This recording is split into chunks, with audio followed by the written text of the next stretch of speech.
માં તુલ્ય છે. આ સંસ્કૃતની વિરાસત છે. આ તમે આ આંગળીઓ છે ને, હવે જો અંગ્રેજી પાસે એમાં એક નહીં કે સંબંધોમાં આને શું કહેવાય અંગ્રેજીને? ફિંગર. આને ફિંગર, આને ફિંગર, બધું ફિંગર ફિંગર ફિંગર.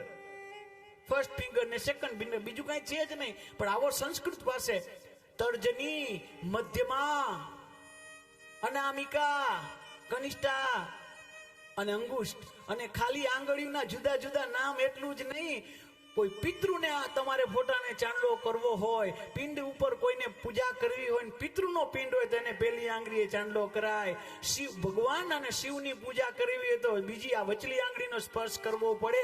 બ્રાહ્મણની, નારાયણની, વરરાજાની ચાંદલો કરવો હોય તો ત્રીજા આંગળીનો ઉપયોગ કરવો પડે. અને જગદંબિકા માને તો આપણે ચાંદલો કરવાનો અધિકાર નથી. માં જગદંબા તો આપણી માં છે. એના કપાળ સુધી તો તમે નું પોગીએ ન હગી. એની ચરણની સેવા થાય, અને એની ચરણની સેવા કરવી ને તો ટટલી આંગળીથી પાદુકાથી પૂજા થાય. આ એનો ભાવ અલગ અલગ. અને વીર હોય ને, કોઈ લડવા જાય ને, એને આ અંગૂઠાથી ચાંદલો થાય, એને અંગુષ્ઠ. સાહેબ, આ બધી આટલી સંસ્કૃતિ આપણી છે, પણ આપણે શીખડાવતા જ નથી આપણા છોકરાને.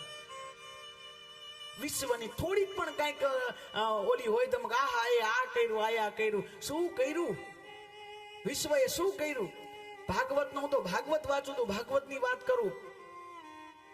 કપિલ ભગવાન નો પ્રાગટ્ય થયું. ભગવાન કપિલ આવ્યા તે પેલા દેવહૂતિ ને કરદમજી એમના માતા પિતા.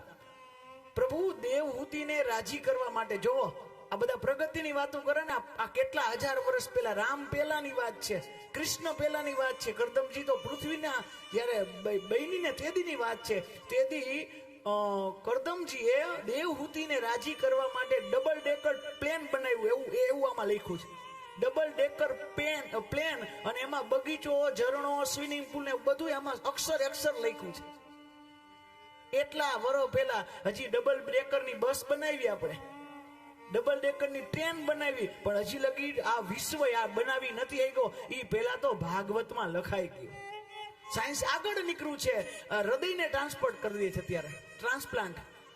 હૃદયને ટ્રાન્સપ્લાન્ટ કરી નાખે. એ તો અત્યારે આટલું આગળ વધ્યું. અરે ભોળાનાથે તો એ વરો પેલા હૃદય નહીં, હેડ ટ્રાન્સપ્લાન્ટ કરી નાખ્યો તો.